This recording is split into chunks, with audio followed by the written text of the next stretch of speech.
Hello, everyone.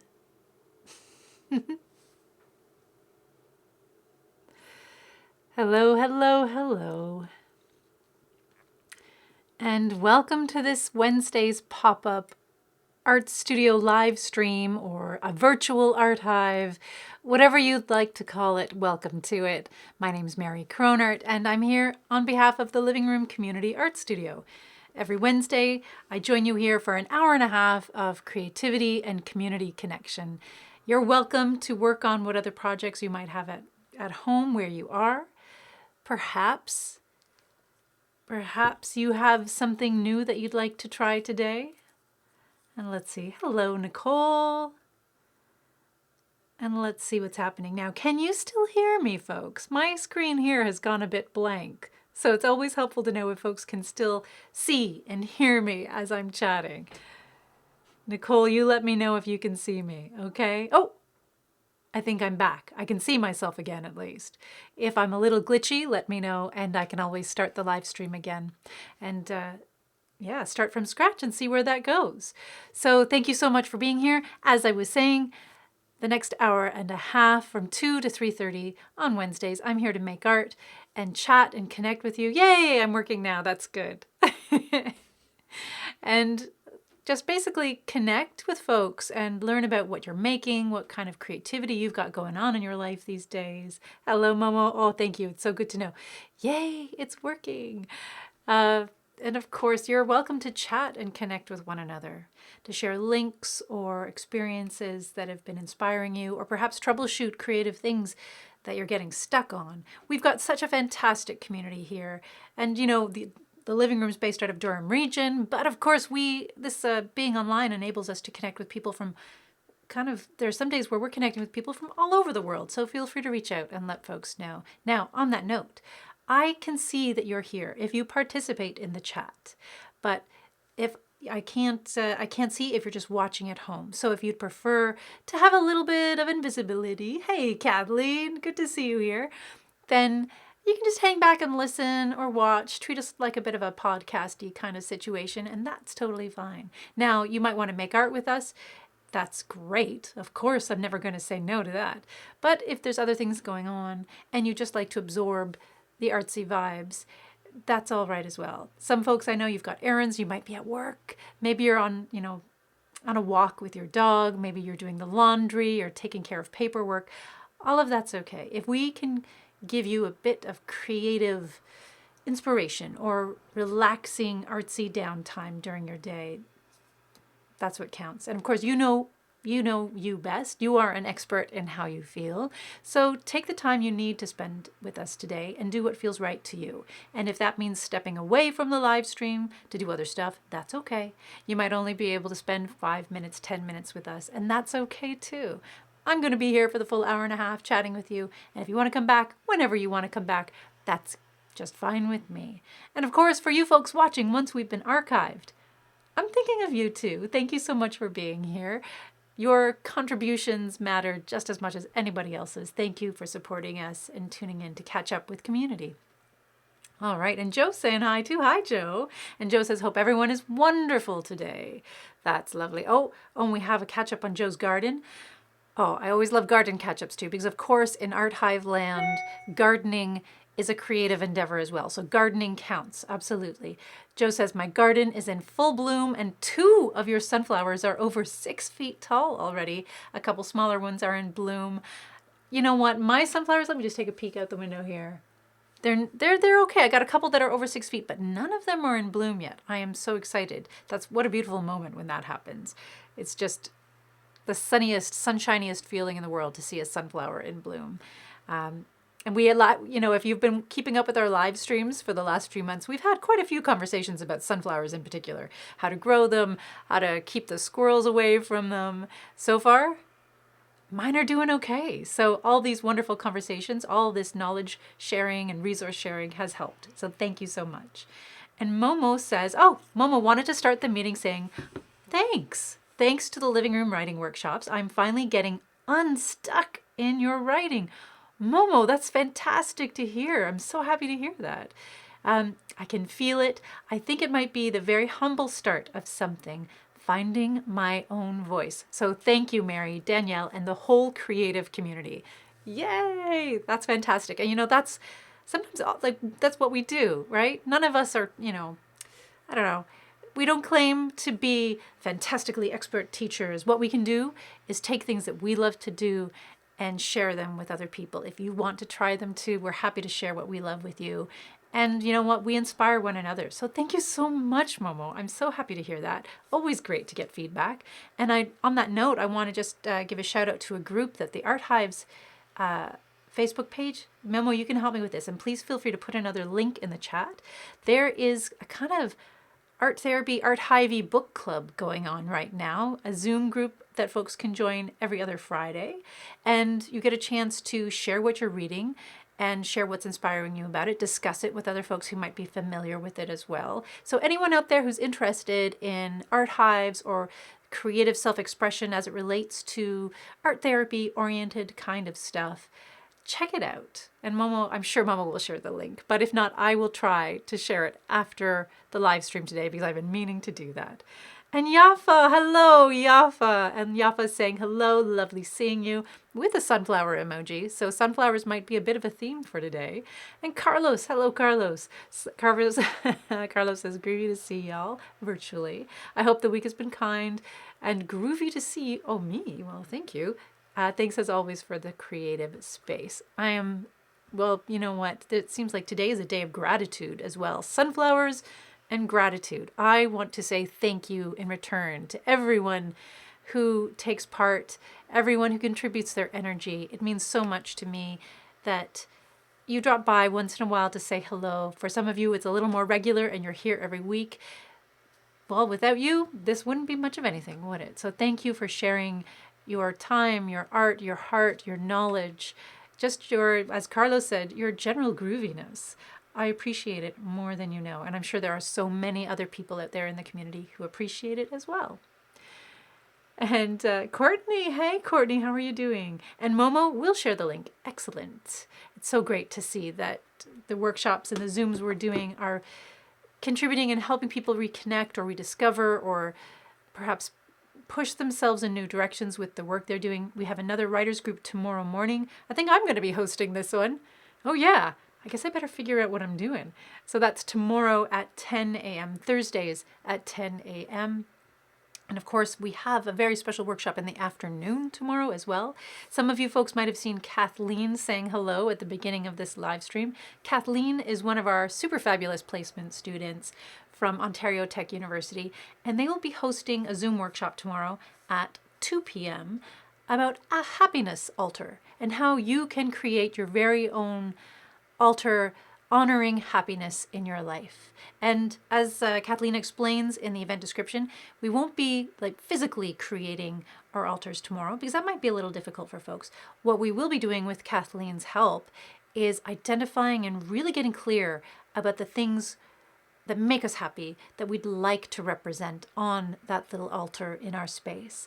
So there's some creative fun stuff ahead of you tomorrow. We'll be using creative self-expression to do that. So please, if you can, join us at 2 p.m. and do check out the Facebook event over in our event section as well.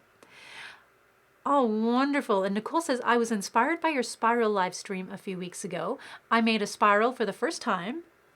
Excellent. And used watercolor pencils to color it in. I've never done something like that, and it was very freeing.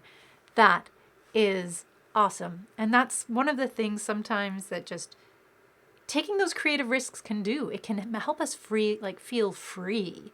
And, you might have also seen Yafa say hello in this live stream. If anyone wants a little bit of more of that in their life, that creative, just, freeing themselves, trying something spontaneous, doing something that pushes you out of your creative comfort zone, but in a really gentle and loving and joyous way, can I recommend Yafa Guale's wonderful virtual art hive live streams? Yafa has a page, you can check Yafa's stuff out on the Cornwall Art Hive, and Yafa also has some of her own stuff that she does on her artist page.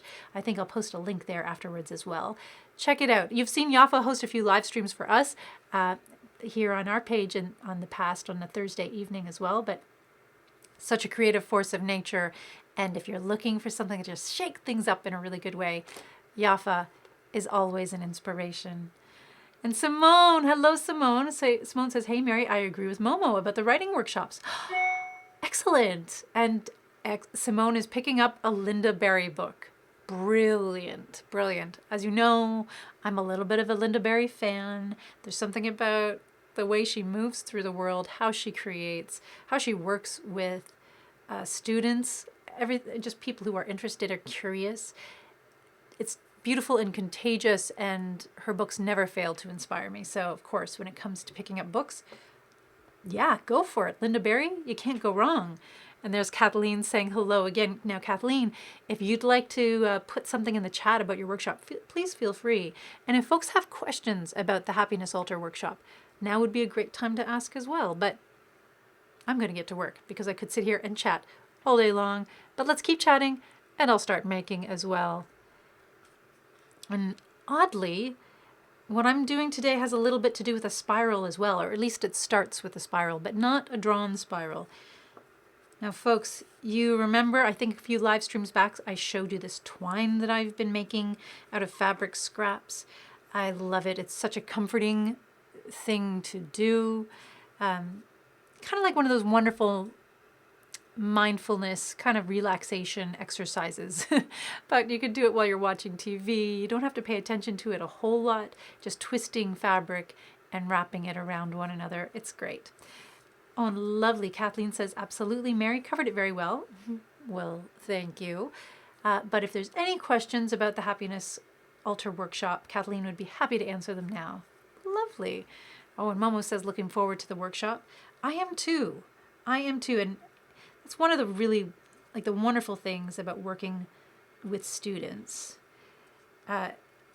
Something that, oh no, my thread came out of my needle. How did that happen? Oh, I have one of these fancy, I couldn't find some of my other needles, so I have one of these self-threading needles that has a little hook on it, which is fine. It's easier to thread, but the thread falls out of the needle sometimes. You know, hand sewing blues, what you're going to do. There are worse things. But yes, working with students is one of my favorite things to do at the Living Room space. And I know I miss being able to work with students in person at the studio, but I've had such a fantastic time connecting with students online and discovering together, co-creating together, how we can find opportunities to make art with one another without sharing physical space with one another. And sometimes it's not about physical art either. That's the really interesting thing too. Sometimes it's about ideas, and which is another lovely Art Hive thing. The sense of creativity is about envisioning and inspiring one another just as much as it is about making things. And Nicole says, oh, always with the update about what day it is. If you were wondering, today is National Milk Chocolate Day, everyone.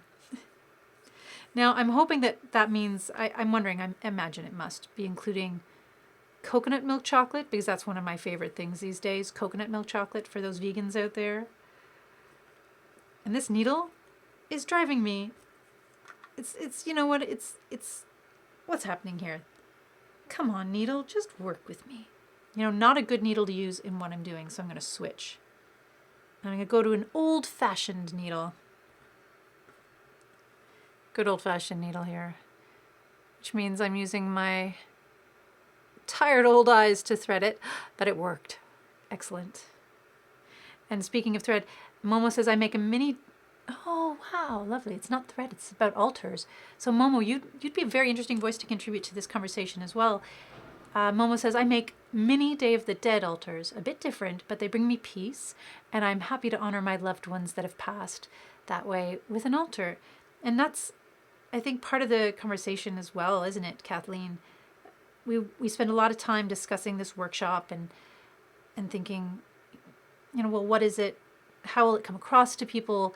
Sometimes the word altar can mean so many different things. And it was inspired by an altar that Kathleen's created in her own living space. And just this idea of honoring something, right? And I know that in the past in the living room space and in Montreal for Day of the Dead, it's not uncommon to see altars created to honor that occasion.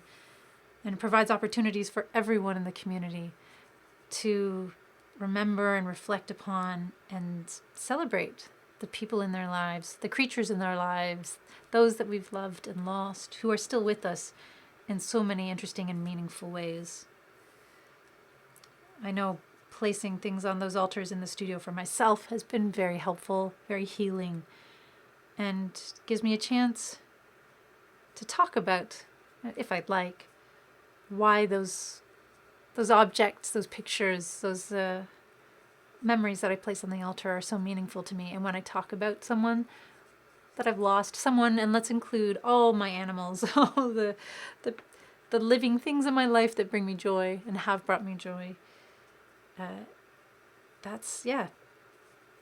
feel like they come back to me. They're there with me in the moment when I'm talking about them and sharing stories or just thinking about them.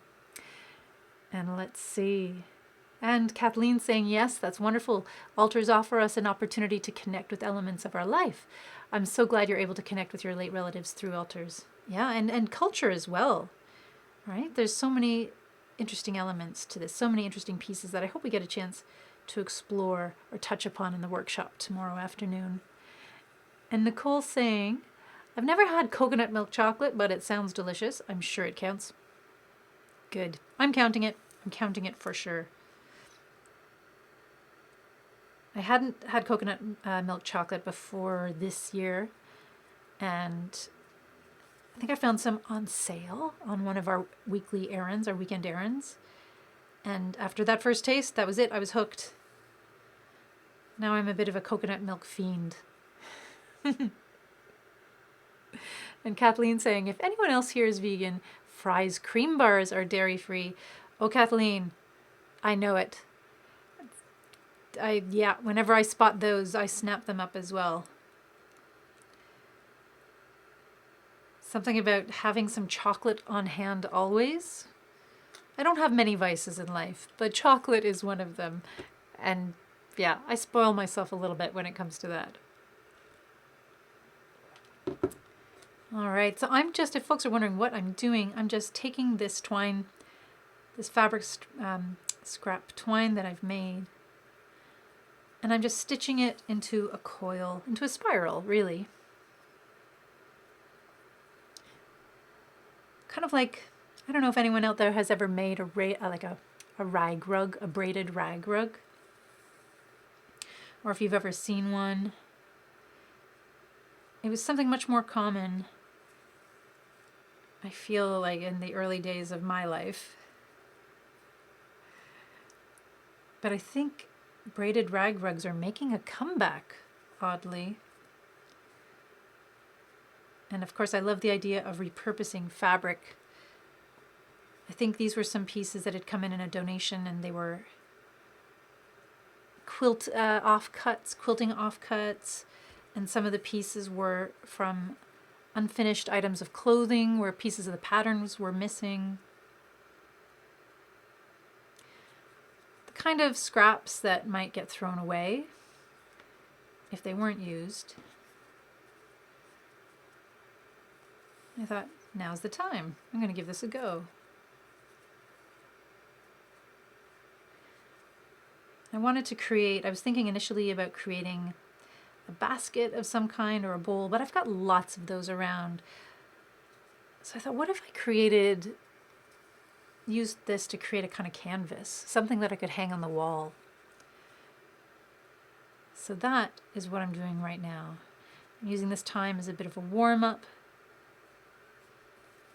just to create the spiral. I'll see how big I get in a reasonable amount of time.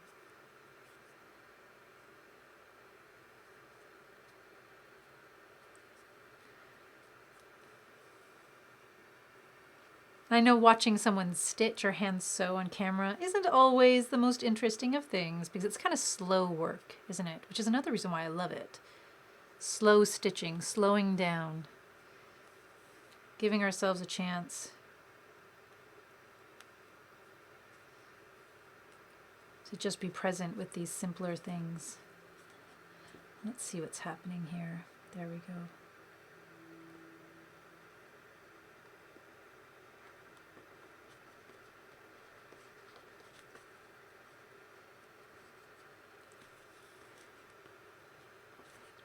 Now if I was turning this into a bowl, after I'd built my base like this little spiral base, as you folks probably guessed, I would just start coiling it, lifting it up, shaping it a little bit, angling the coils as I was wrapping it around. Kind of like what, if anyone out there has made a clay pot using the coiled method. It's exactly like that, but using fabric, and we're stitching it together to secure it. Oh, Nicole had an outing. So catching up on this, Nicole went to Michael's yesterday and it was so much fun. That's so good to hear. Momo saying that this is so relaxing, or hand sewing. Hand sewing I find really relaxing. Definitely a slow down kind of experience. But not a bad thing. Not a bad thing to have. Especially when life feels like it's speeding up. Sometimes intentionally entering into a creative process of this nature can help. Shake your body out of that need to rush, the need to produce. All conversations, all really worthy conversations that we've had before in these live streams and artist chats. How do we train, how do we practice slowing down in a meaningful, intentional way? How do we help our brains understand that slowing down is okay? That sounded like a little bit of a poem there.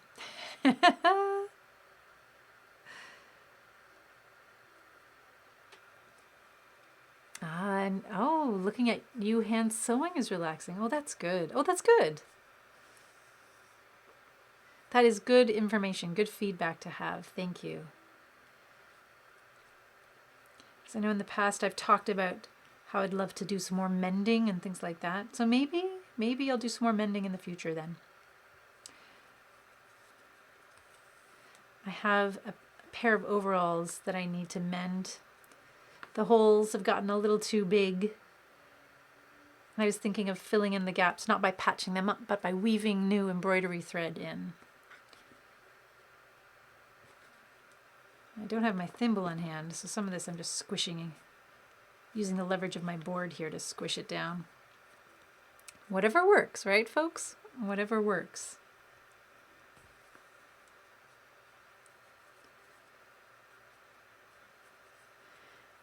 And speaking of slowing down, I suppose now's a good time to remind everybody.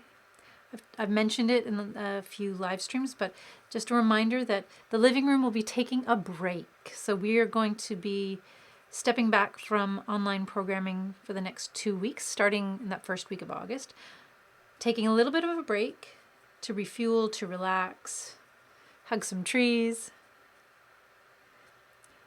and get a little oriented, inspired for the fall. I have so many amazing team members and community members here and volunteers, prepping things, workshop kits and things like that. And of course with the mobile art studio, we want that as soon as it's ready to get out into the community. We want to, I was going to say we want to hit the ground running, but I think it's a vehicle, so we want to hit the road wheeling. I don't know, that's not very good. But we'd like to be ready to go as soon as we can go, with workshop kits and ideas that we can, things we can do to engage with community safely once we're out there. So we're going to use, the next few weeks to focus on that and do a little daydreaming and planning and organizing. Oh, and Joe says Joe's offering. I have some socks you can mend. Joe, I got enough of my own socks to mend. I think I have dinosaur feet. There's just something that happens. I just destroy my socks, and I'm so tired of throwing them out because most of the sock is perfectly fine. Maybe that's too much information. You didn't need to know about my dinosaur feet, folks. I apologize. Perhaps a little overshare happening there.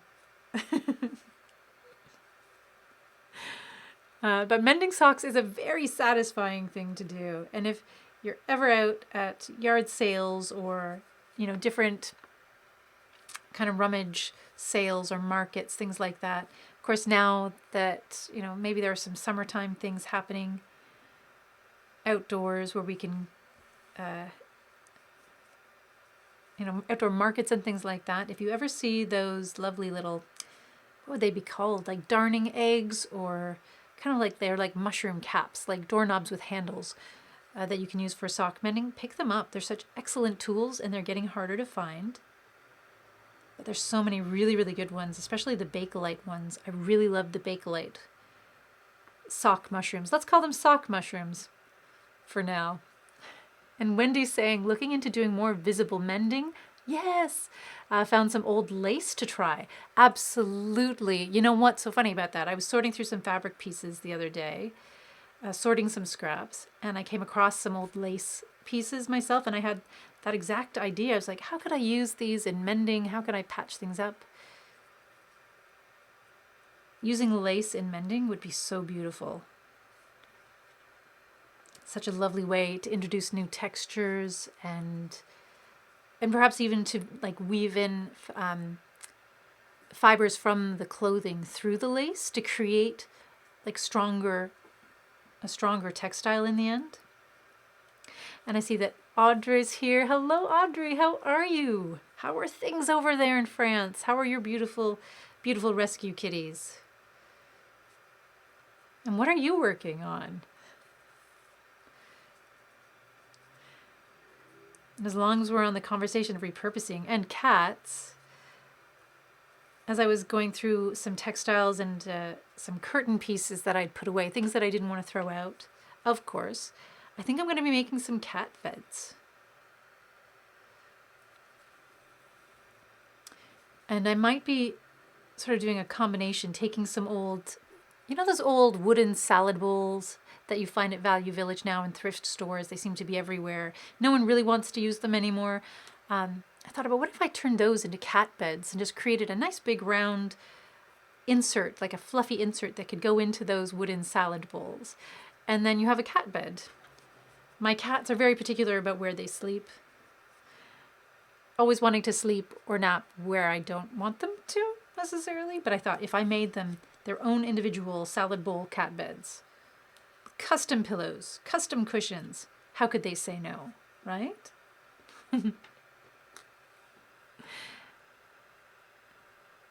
And, oh, lovely. Joe saying, my grandmother used to hand knit socks and slippers using 4 needles. That's right. I've seen that technique out there. They sound really wonderful, but honestly, as a preteen and teenagers, pointed socks and slippers didn't look so cool. Joe, I think I can relate. I think a lot of us who were so lucky, really, when you think about it, to have things handmade for us when we were younger, didn't always appreciate what we had made for us. You wouldn't be the first one. And I know I had, 1 or 2 lovely sweaters knitted for me as a young person, but you reach a certain age and it's part of growing up in the culture we're in. There's this pressure to dress and be like everyone else and, to keep up with trends, the manufacture of trends, so that we keep consuming. Fast fashion, right? There's so much value in convincing people that they need more or they need something different than what they already have. And we're pulled into that. For the sake of argument, call it a conversation, even though sometimes we're not even aware that there's a dialogue going on. We're pulled into that conversation at a very young age.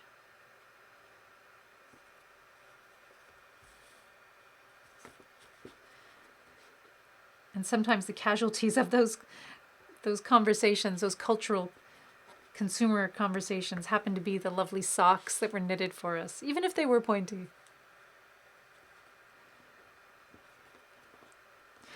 And Joe saying, kind of gave you that elf look that in the late 70s.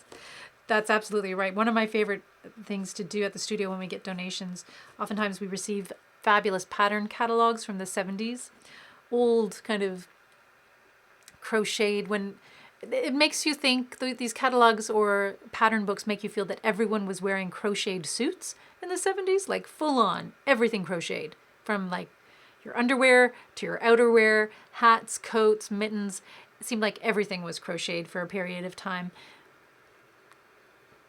I love looking through those those catalogs and pattern books, and you know what? I never have the heart to throw them out. I've still got so many of them because my hope is that once we get on the road, we can take them to people and others will find them interesting and inspiring. And, you know, if those patterns, if those trends come around again, even if only ironically, and there's someone out there who gets inspired and wants to knit themselves a 3-piece suit, I will be there and I will say, I have just the thing for you. And Nicole, just about those darning eggs, always wondered what those eggs were for. Indeed, to help hold shape in your socks or in the corners of things, kind of those, you know, like patching up an elbow of something. It's good to have something with a little bit of shape, something with a little bit of form, so that you can stitch on that, right? But if you find them, hold on to them. They're getting more valuable too. There are a lot of folks out there in the sewing and fiber arts communities who also like collecting vintage or retro pieces like that, because the newer ones that are made or fabricated, I'm sure they're just as good, but a lot of folks would say they're not as good as the old ones. And Momo's saying, I'm not sure my husband would like me to mend his jeans with lace, but hey, we never know. I may try. If you do, let me know. I know with Anthony, my partner Anthony, I repair his jeans just the old classic way. If anyone, like I'm lucky enough to have a sewing machine. I love my sewing machine. There's nothing special about it. Just a, you know, fairly simple model, but it's great for repairing patches or just, yeah, repairing those tears or wears in jeans. It took me a long time to kind of master that technique and to learn like, oh yeah, you go with the grain, whichever way the texture of the jeans is going, follow that. And then all you need is a thread that matches and you're off. But if you do try the lace, let me know. Why not, right? And Nicole's saying, my cat started meowing when you mentioned cats. Hello, kitty cats. All the kitty cats that are out there. I am aware that cats watch the live stream sometimes. I say hello to all of you. And if you do have pictures of your cats watching the live stream, can you share them with me? You can post them in the show and tell post we make afterwards at around 3:30 or 4 p.m. Of course, with your cat's consent. I wouldn't want you to share images that your cat didn't want out there. And Audrey's saying, I'm good, thanks. And you and all?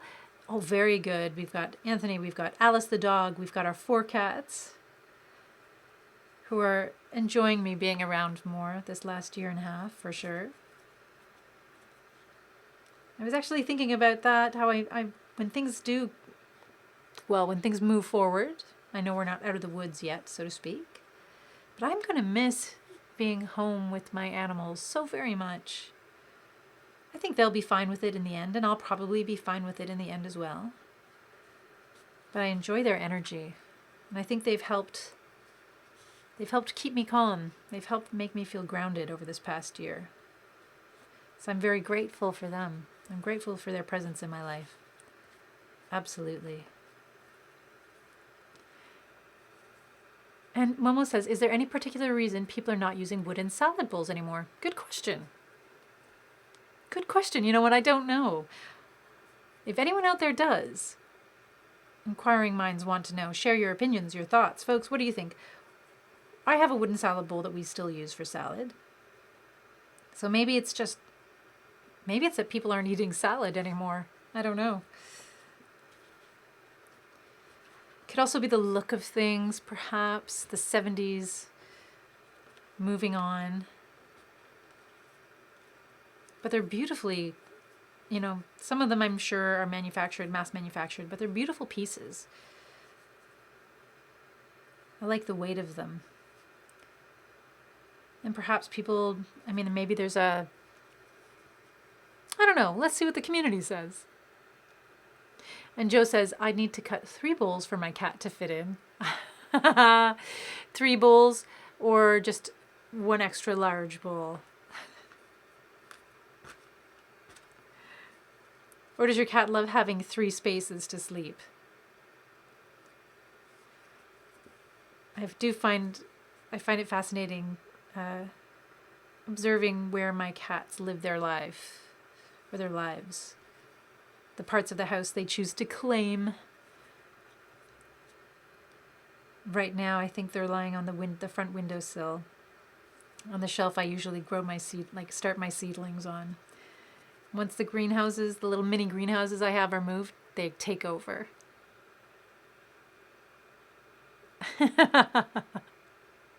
And Nicole's saying, which maybe echoes what Joe was saying, my cat is too fat to fit in a salad bowl. Oh, no body shaming of the kitties. All the luscious, lovely kitties in our lives. And we can find a bowl big enough. I'm sure we could figure it out. And Joe says, my grandfather used to get old leather suitcases and trace the bottom of the slipper and then see that the foot pattern, leather suitcases, and trace the bottom of the slipper and then see that foot pattern, sew that foot pattern to the bottom of the slipper to make them last forever. I see. They were the best slippers ever. Looking back, they used anything to sustain, even though recycling was not a word used back then. Joe, that's fantastic. Oh my goodness. And I feel that's what a fantastic way. So old leather suitcases that people weren't using or perhaps had worn out, couldn't be used as suitcases anymore. What a wonderful way to repurpose that leather. You know it's strong, you know it's sturdy leather because it was used on a suitcase. So yeah, you can replace the soles of your slippers or add soles to slippers that perhaps you knit or sew. I think we lost somewhere along the line, we lost that idea that we could do that it was something that was open to us or available to us, that we could do things like that. Slippers is a perfect example because all of us could hand make a pair of slippers for ourselves, and using things just like that, finding old pieces, scraps of leather to create the soles for them, vegan leather even. There's so many ways to make use of sometimes what just goes into a landfill, right? And there was a time where, and it sounds like your grandfather's time, where you wouldn't think of throwing something out that could be used in a practical way for some other purpose. You'd get the most out of that item, the most out of it in your life. I kind of miss those days. And yeah, I'm sure each of us in our own way is working to bring them back somehow, right? As soon as we become aware of that, as soon as we begin to see, it's hard not to know what we know and not to try and find opportunities to repurpose and to reuse and recycle and upcycle. And Nicole's saying, my friend told me she had a crocheted bikini, right? The crocheted thing, it was huge. It was huge. Crocheted everything. Oh my gosh. And who knows, maybe those days are coming back. Oh, wow. And Wendy's saying, I had one. It had sheets on the ties. So, okay. Wendy, do you have a picture? I'm sorry, I have to ask. You don't have to be in, if you're talking about a crocheted bikini, you don't have to be in it. I just want to see this bikini. That's fabulous. And no, you don't have to share the picture. That's me being really nosy. I can look at my pattern books and see. Yeah, lined sheets. I think some of them were lined. I think for the bikinis they had to be lined in some capacity, but maybe not. And Kathleen saying, hi Mary, just had an idea for an upcycling workshop. You reminded me. So Kathleen says, I'd love to learn more about the grain of fabrics and sewing techniques. Well, that's something we could do. We've got so many amazing fiber artists in our communities. And I know Wendy, we've talked about this before, and Laura Brown, who hosted last Thursday's Thursday night live stream with her daughter Emily. It was hysterical, by the way. It was wonderful to watch the two of them together. If you missed it, I highly recommend going back in the archives to watch it. But Laura, we're super excited about the idea of having a repair cafe kind of situation. So once the mobile studio is up, having days where we haul out the sewing machines and meet people and people can repair things, mend things. We can work with one another to share sewing techniques and mending. Just the different things we do to mend things. Different fabrics require different, approaches, different size needles, all of that stuff. So once we do that, maybe we'll partner it with some virtual programming as well. So folks who can't make it to the physical repair cafe can watch and create or mend along online. So Kathleen, if you want to be a part of that too, you let me know. We can totally arrange that.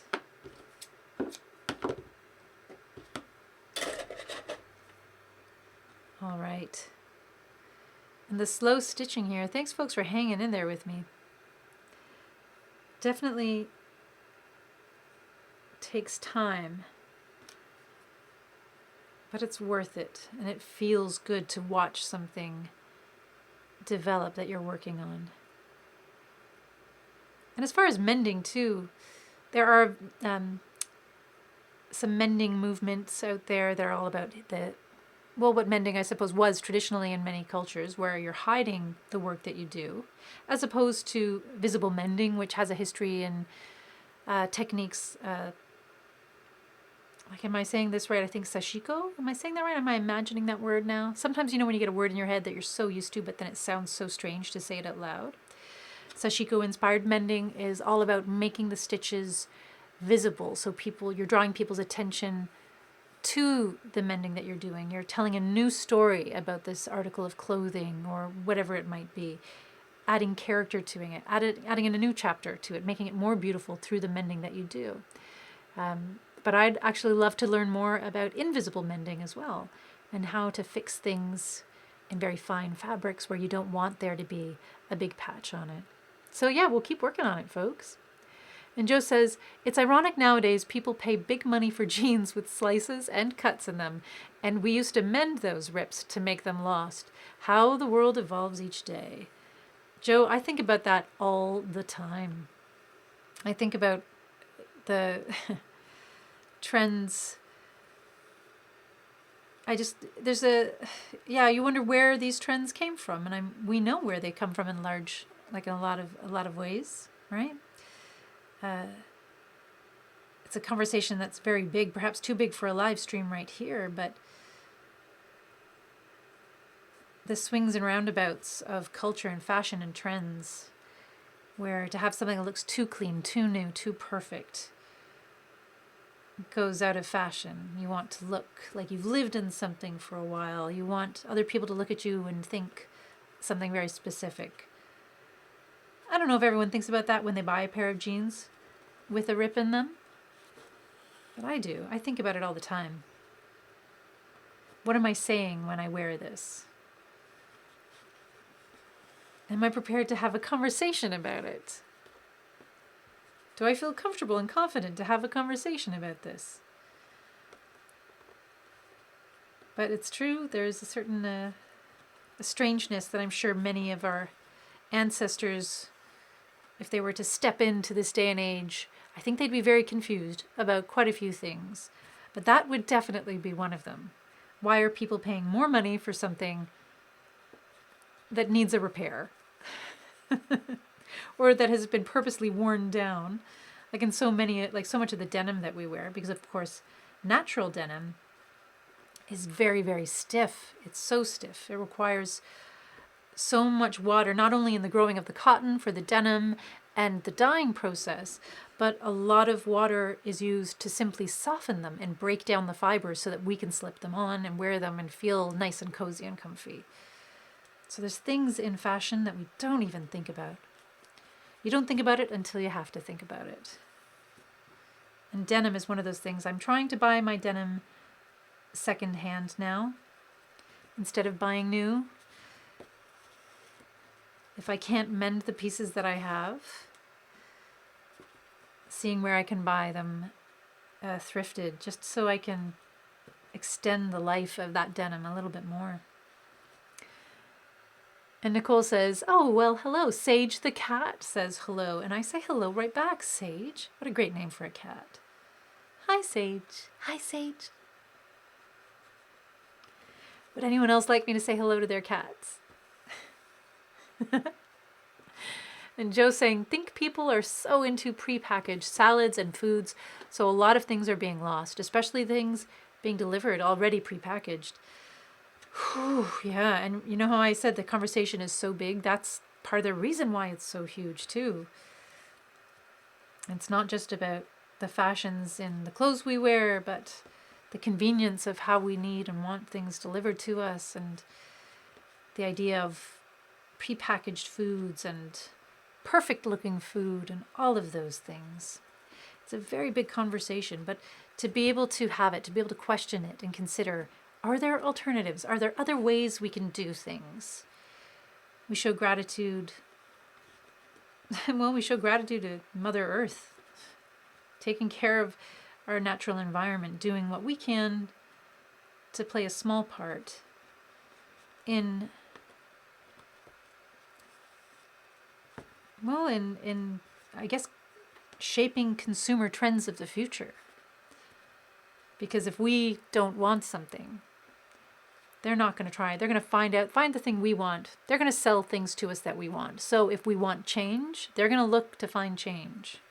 The people who do have power to make big changes, big decisions, they will listen to the consumer, right?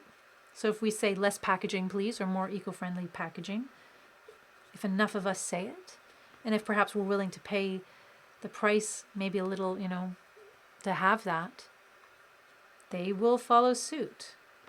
They being those big corporate entities. They will, right? Because we are the people. We have the money. We do have power, even though we sometimes forget that we do. And Carlos saying, I think I was told that the wood held. So this is back to the conversation about wooden salad bowls. People, Carlos says, I think I was told that the wood held more bacteria, etc., as it wasn't as easy to clean. It may be a myth, and honestly, I don't say that with certainty, as I've not looked into it, as I carried on using wooden bowls anyways until we lost it in our move. Oh no, we've got to rectify that. Our kitties used to remind us when we needed to refill the bowl, lest they'd sit in it. Yep. And be beautiful furry fruit in the bowl. That's it exactly. And that's what I'm thinking. Why not repurpose that wooden salad bowl into a cat bed? Just make the kitties happy. I'm really thinking of doing that. I'll share it with folks if I do create that project. But that's true. I suppose bacteria cleaning might be an issue with natural surfaces. Porous surfaces, and you'd have to be a little more vigilant about cleaning them, taking care of them. And again, that idea of convenience, something that we can just throw in the dishwasher or have to worry about a little less, that's a very appealing thing, right? So I get it. I understand it. And by me sitting here talking about all this stuff, I do what I can, but I'm by no means perfect. I order things off of the Evil Empire delivery place online. I buy things that are prepackaged. I do lots of things that I know aren't the best things to do. But I suppose, like everybody else out there, I try to make changes when I can and where I can, as frequently as I can. Because I really do believe that every little change we make does have an impact. And there are certain lines that I have drawn for myself, boundaries that I've created, like not buying new denim if I can help it. That's one small thing, and so far, it's worked out well for me. It may not work out for everyone. Ouch. But little things like that, when we can. We do what we can with what we have. We try to be better. And when we know better, we can definitely do better, right?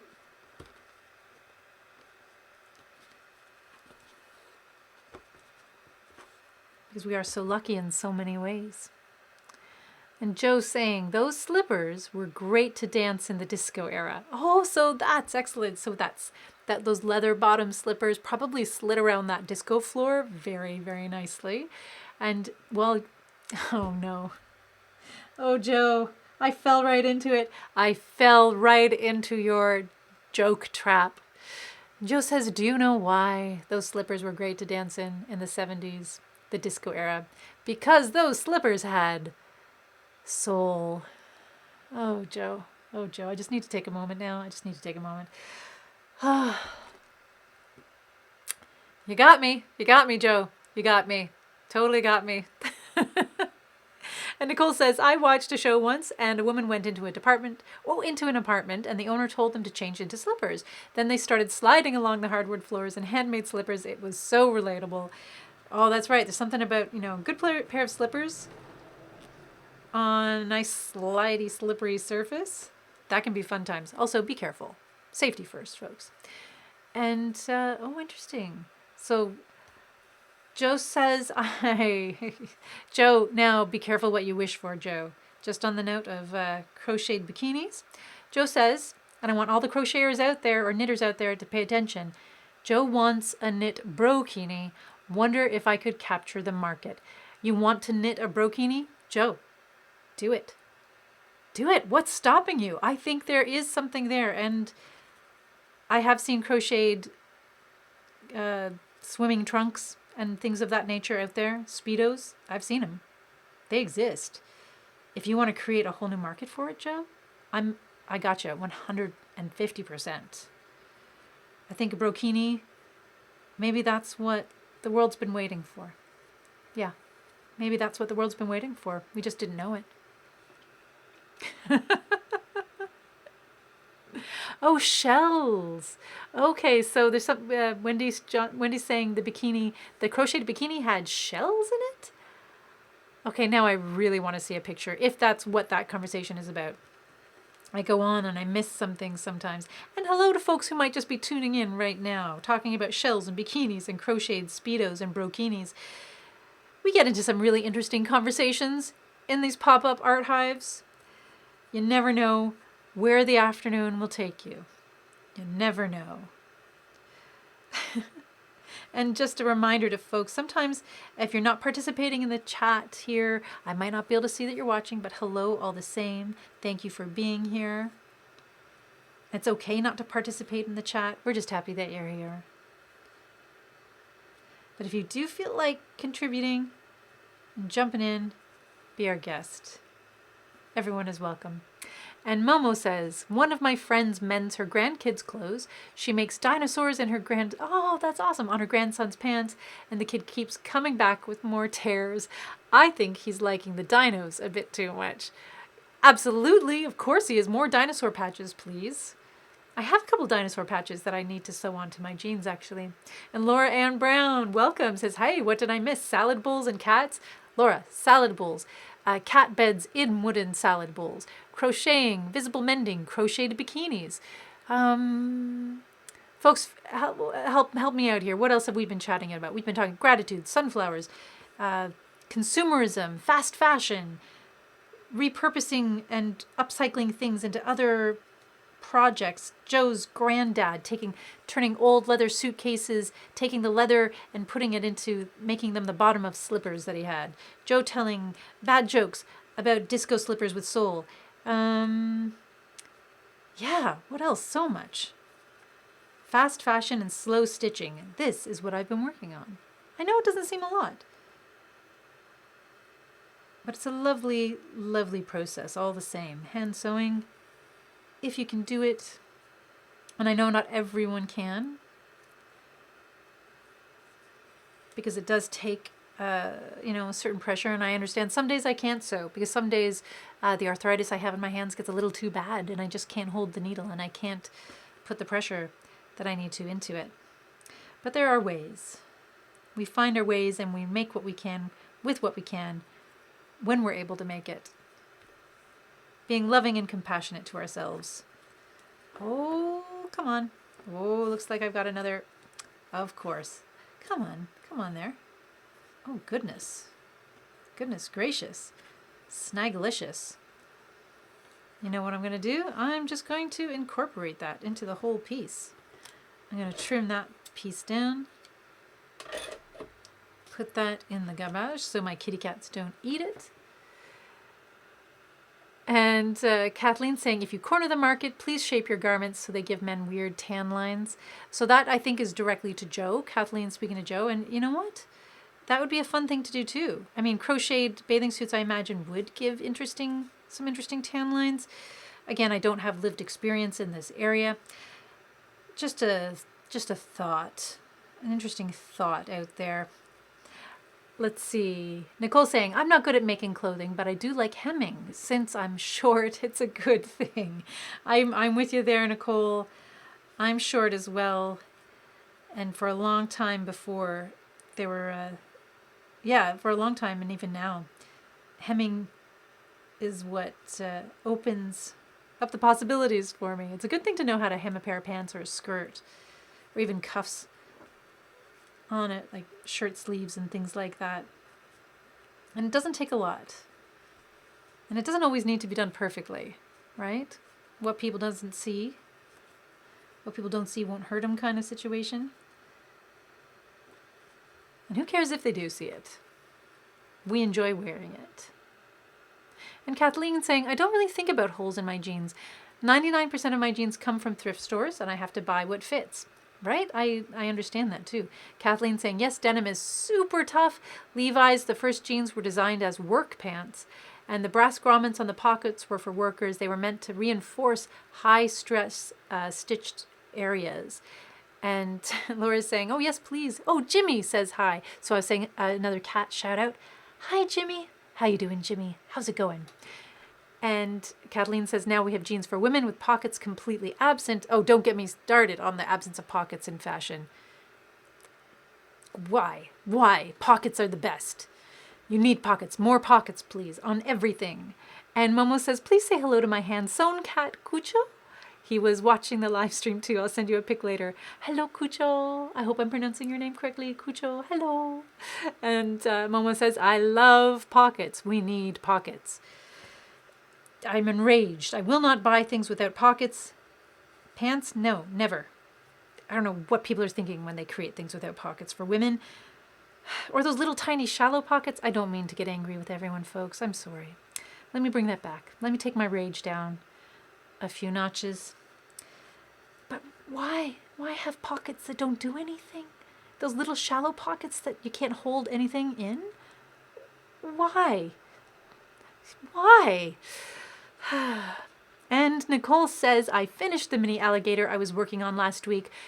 Nicole, that picture that you shared was fantastic. It's so small, so cute. The length of a chapstick. Adorable, adorable.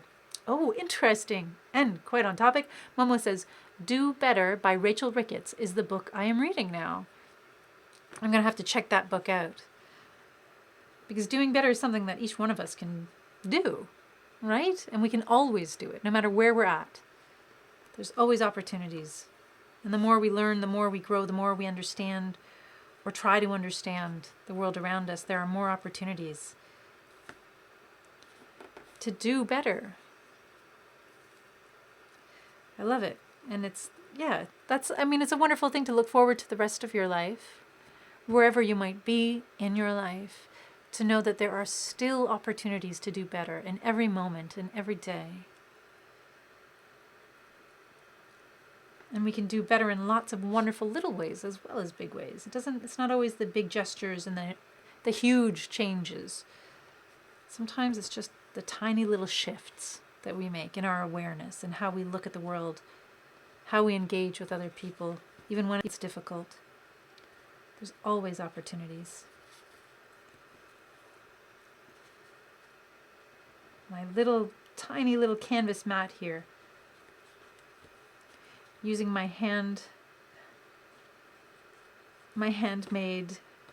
fabric scrap rope to create what I was thinking of using as a canvas. And what I want to do is make something just a little bit bigger than this, just a small piece that I can applique other pieces onto to kind of create a little artwork that I can hang on my wall. Using scraps and repurposed bits and pieces that I have lying around. Some costume jewelry. And this again would be another great thing. You could have it as a brooch, or you could incorporate pieces like this into a necklace or patches for things too if you wanted.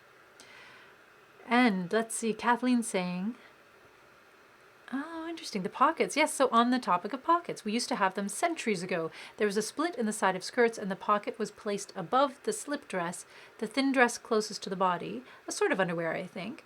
We had plenty of space for storage and carrying belongings. Then silhouettes became more important than women using their hands. Yeah, ridiculous. Ridiculous. Pockets always work. Doesn't matter. I do like a good pocket, like a tie-on kind of pocket belt, whether you have it on the outside of what you're wearing or the inside, or a little repurposing those tiny little purses that were really popular a decade ago, and just putting little kind of clips on them so you can attach them to your jeans or whatever you're wearing. Extra stuff, extra storage space. And Joe says, I've been told there's not enough wool for my new brokini. Barb said, don't encourage Joe. Barb, I'm sorry. I have to encourage Joe. I want to see the brokini in the world. I think, yeah, I do.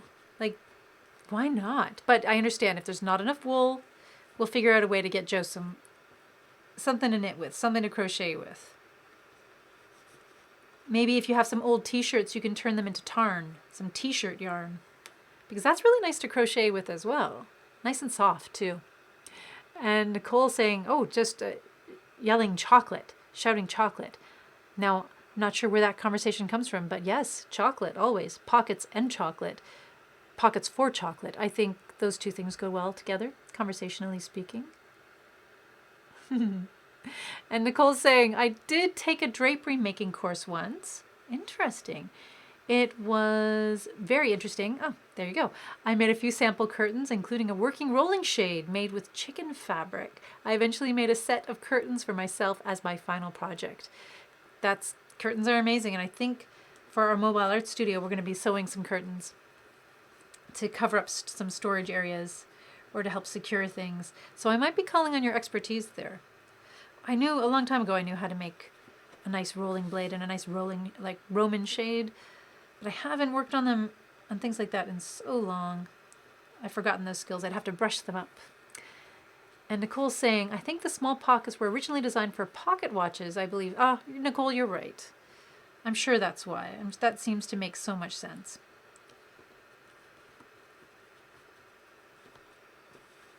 And if I had a pocket watch, perhaps I'd store that in that pocket, those tiny little pockets. It is interesting revisiting fashion and examining how, especially cross-culturally around the world, to see what was important to integrate into clothing. How did people store things? And I think particularly for women as well, because they didn't often have, there might be things in cultures where they perhaps weren't carrying around valuables or weren't allowed or permitted to carry around valuables. I imagine we're all human. People probably still did. People are crafty. We can figure out ways of doing things. So I imagine there were many interesting innovations in clothing. And that makes me think of Emily Brusgard, who's one of our board members, but we had an artist talk, now months ago, maybe last summer. And just talking about textiles and the history of how textiles and clothing contributed to different movements and politically speaking, there's been it's not new. It's something that throughout time, clothing has been used to protest. Clothing has been used to resist certain things and to make safer spaces for people, believe it or not. Clothing can be a very empowering thing. And let's see, Kathleen saying, if you have an embroidery hoop, you can add pockets to jackets as well. It's a lot of time flipping the hoop to get the body of the jacket out of the way, but it's an easy way to add a pocket at least big enough for your phone. Kathleen, I think you have some sewing skills to share by the sounds of it.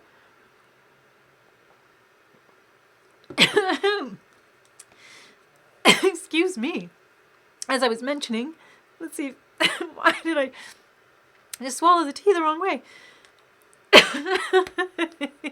Sorry, folks. That can't be pleasant to hear. But Kathleen's workshop on the happiness altar is tomorrow, Thursday, July 29th. That's the day it is, July 29th. To date ourselves here, that's at 2 p.m. in Zoom, and it's all scheduled up there in the event. So if you want some more information, please visit the event page to have a look. But I am hoping that the placement students that we have right now will continue to be engaged with the community even after their placement has wrapped up, because I think we only have you, Kathleen, until you and Shabnam, we only have until next week. And for folks who are interested, you might have noticed this week that Shabnam has been sharing posts on our Facebook and Instagram about social justice art and what it is, what it does, and shining a light on some of the artists who are out there in the world doing really interesting things with art to make positive change and to raise awareness about various issues and to help people feel connected and heard and empowered. If you haven't had an opportunity to check out those posts yet, please do. And let Shabnam know what you think about them. And if you have artists that you'd like to give a shout out to as well, feel free to put them in the comments section. And let's see. Nicole's saying, one of the coolest beading projects I did once was something called a sea urchin pendant. You made a freehand mesh using wire in a rectangle or circle and then covered it with random beads. I love the sound of that. I think I'll be adding some beads into this piece as well. But again, maybe not today. The slow stitching.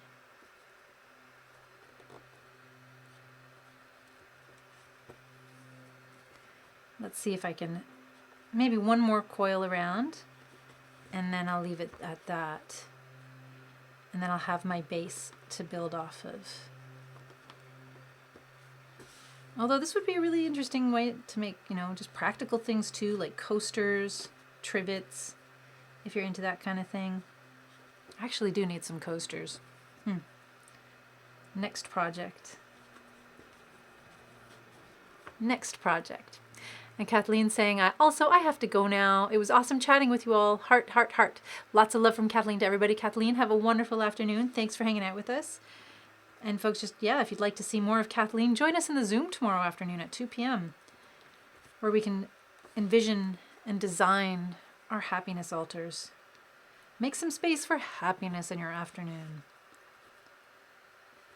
Yeah, happiness is such an interesting topic to explore and reflect on, isn't it? A process, an experience, something we can acknowledge, but not necessarily hold on to or force. So interesting. And Laura's saying, oh, I like curtains. I made some for the cat cafe to cover kitchen storage at the front. I made some for me a few times and a set for a friend with matching chair pads. What is this? We have such a fantastic creative community. Of course I should know. Like Laura, your sewing skills are just up there. They're incredible. Mine, I'm still in very much a cheating phase of things. I don't mind saying that. Whatever works. Whatever works. Oh, I think I could use a thimble. If only I was a little more patient and thoughtful at the beginning of this process, a little more mindful, I would have picked up the thimble. All right.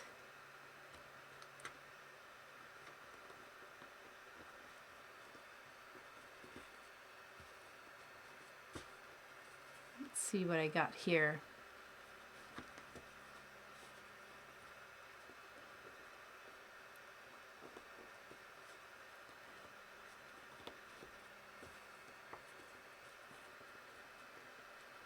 Such an honor to be a part of a community that is so thoughtful and interested in looking for alternative ways of being in the world, of changing and adjusting things and seeking new ways to be of service to one another and to the world, to the environment, to those in our community who perhaps aren't as privileged as we are. Let's see, thread, get back in that needle just for a little bit longer. I promise, just a little bit longer. Yeah, I'm talking to my thread. Totally talking to my thread. You caught me. And Nicole's saying, we have a pair of pot holders that look like they might have been done this way. It's very true. You could crochet with this material. You could knit with this material.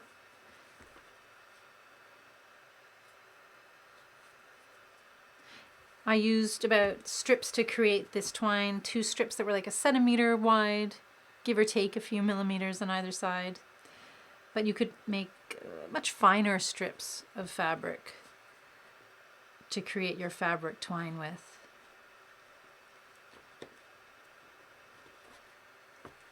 It's easier to work, definitely it's easier to create this twine with shorter pieces, like maybe a piece that's a yard and a half at the most. Because you're adding in new strips as you go. And if you have a strip that's super, super long to begin with, it becomes a little unmanageable. At least it did for me. Might not for you.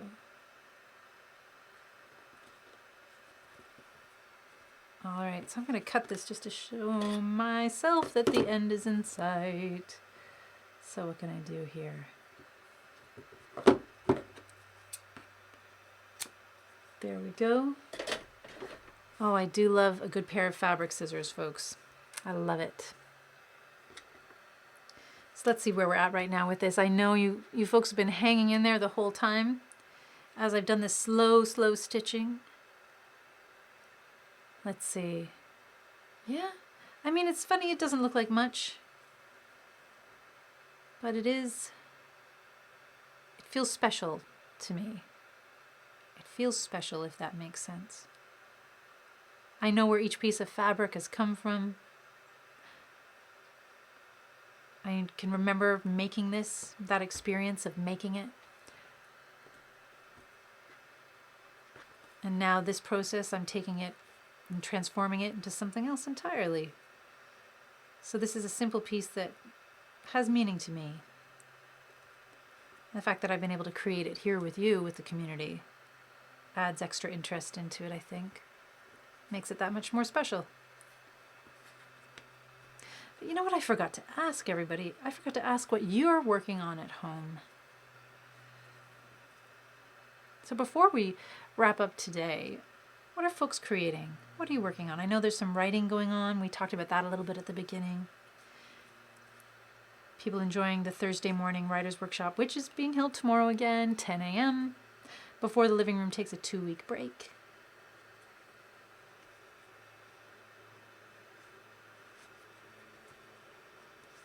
I imagine that Nicole is crocheting. And crocheting, you were working on spirals as well, so I wonder if you've ever crocheted a spiral before, just because you can. This is a kind of spiral. Stitching these pieces together.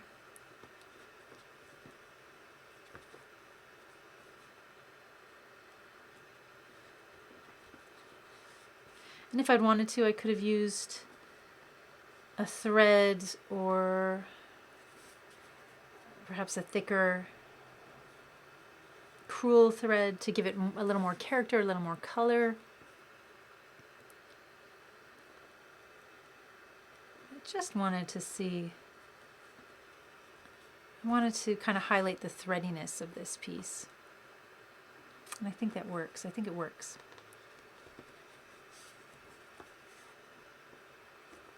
Oh, nice. So Laura Ann Brown is working on the zine. And when is that August deadline? Do you know what? If you're working on a zine for a workshop for the living room, like a workshop kit, just get it to me when you're ready, if that's helpful. If you'd prefer to have like a deadline and me saying by this time, that's okay. But when it's ready, I don't want it to feel too much like homework to anyone. And Momo says, I was working on a fabric forest yesterday at the Art Hive LA page. Ooh, la page blanche. The white page. Yes? Hey, I think I knew some French there. And was working today while listening to the lovely conversation. Thanks for this space. Well, thank you. Thank you for sharing what you're working on. I love that. I love that. A fabric forest. And it's interesting. What I was imagining putting on this was a little bit like a fabric forest. I was thinking of plant life. I was thinking about adding some felt ferns or maybe succulents onto this. Yeah. Interesting, interesting, interesting. The thoughts are in the air of nature. And Wendy says, well, I was inspired to pull out my old denim jacket that I've had since high school, found some handmade lace from an old doily. Yes, you're mending! Mending or making it even more fabulous, adding character, taking something old, adding something new to help represent where you're at right now, to add that character. Love it, love it, love it. Pictures, please, as always, I ask, but you know what? I'm nosy. I'm just nosy. You don't have to share pictures of what you're working on. But if you feel like it, after this live stream has wrapped up, I will make a post for show and tell. A kind of show and tell. For folks who want to share what they're working on, or put links to events you're excited about, or, you know, again, like just highlighting different platforms you might use to share your creative self-expression. You're more than welcome to do that. And Barb says, stopping by to wish everyone a lovely afternoon. My creative moment was wrapping a child's birthday gift. Oh, how lovely. I used cardstock, markers, and tissue paper to make a puppy out of the gift box instead of just using wrapping paper. That is brilliant. Love it. And Gilbert. Hello, Gilbert. Gilbert says, not working anything on art, but spending most of my free time gardening. I'm very much infatuated with my vegetables. LOL. Gilbert, I hear you. I've got a vegetable garden too. There's something so exciting and satisfying about growing something, and sometimes frustrating when it doesn't grow the way you want it to, or when the critters get to it, but I'm so happy you're out there and digging in the dirt. And you know what? Gardening is a creative endeavor. Don't let anyone tell you otherwise. And it's interesting just how many creative people use gardening as a way of bridging the work that they do creatively. There's something about gardening that, well, it helps ground us, doesn't it? Literally ground us. And we have those opportunities to express ourselves in ways, it's like a quiet conversation with the earth. And then we can take that, what we receive from that conversation, the inspiration or the relaxation, the satisfaction, and we can channel it back into everything else we do. Love it. Love it, love it, love it, love it, love it. So Gilbert, if you have pictures of your garden, please feel free to share them in the show and tell post that we do afterwards. And that goes for anyone else there too. Joe, if you've got those sunflowers, if you have photos and you want to share them, go for it. Shine a light on the creative things you do. You never know who you might inspire in the process, right? Each one of us is so remarkably gifted. And sometimes we forget the things that we do that might be of inspiration to other people. Sometimes just because we're so used to doing them, or maybe we don't consider them to be creative anymore. Gardening, I think, gets kind of like left behind sometimes in the arts. We forget. And Momo's saying, yep, absolutely. Gardening is creative and part of the Art Hive model. Coincidentally, my writing today was all about time, as in THYME, and gardening. That's beautiful. Thyme is one of my favorite herbs in my garden. I love it. I cook with it all the time as well, but there's just something so calming about that scent. My cats love it too. I brought in a thyme plant last winter, hoping to keep it growing over the snowy months, but soon discovered that all my cats loved the smell of it and made the plant pot a bed. They would just climb up on top of the thyme and curl up. And, you know, the thyme is still alive. It's still downstairs, but I don't have the heart to take it out into my garden anymore because my cats love it so much. So I think there's something about thyme, THYME, as well as TIME, and the time we spend in the garden, whatever our gardens might look like. All right. So here we are. Oh my goodness. How interesting. So in over well, let's say about an hour of spending time with you folks, I've been able to take this fabric twine that I've made and create this. So what will I do with this? I don't know. I was thinking of using felt to sculpt little things or add little things. Like maybe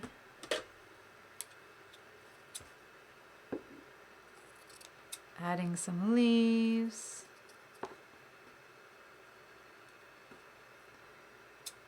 Let's see what else.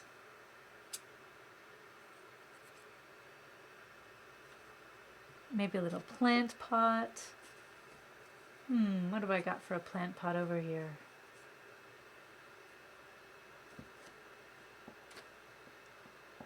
Suppose I could have a red plant pot.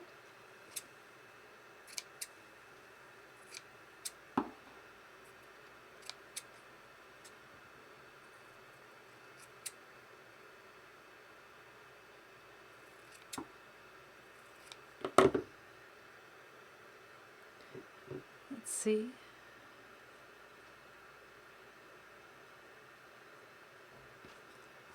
You know what? I'm liking that. Even the simplicity of just that.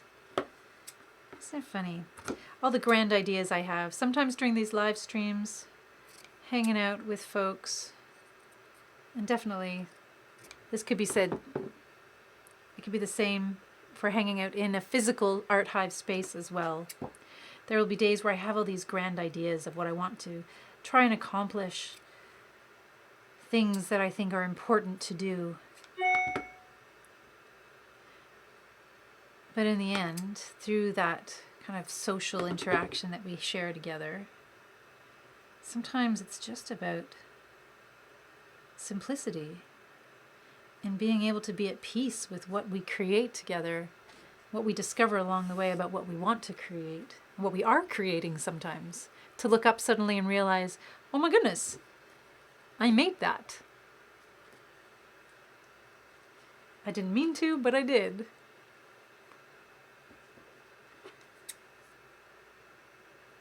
And let's see, I think perhaps if I were to add in a little bit of this too,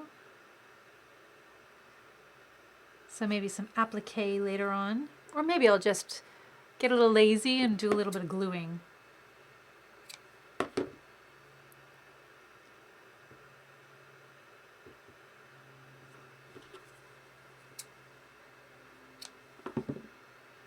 Something simple. Sometimes simple is exactly what I need.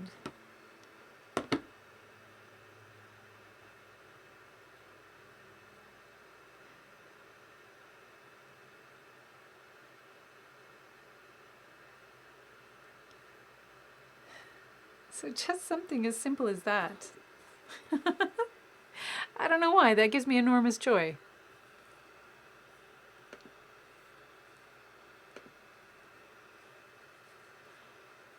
Just a little something, something.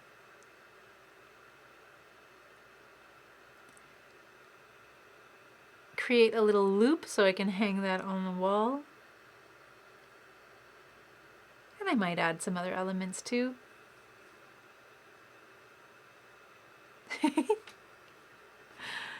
And Barb's saying, oh, that's pretty, Mary. It would look so nice as a hanging mobile with other similar pieces. Yes, that's what a great idea. What a great idea. And then I can do the reverse side as well and add some pieces onto that. I love it. Thank you for that idea. That's fantastic. And Laura's saying it's very sweet, little loop, and you can hang it. Exactly. It also kind of gets the creative juices flowing about other things I might be able to do. Maybe painting some fabric, creating, a little more detail, adding a little more detail in there. Let's see, what can I add to that pot?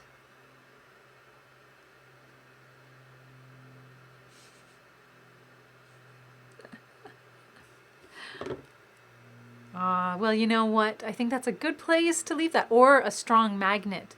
Laura, you're right. There's so many things. Sometimes simple is best. letting it just be whatever it needs to be.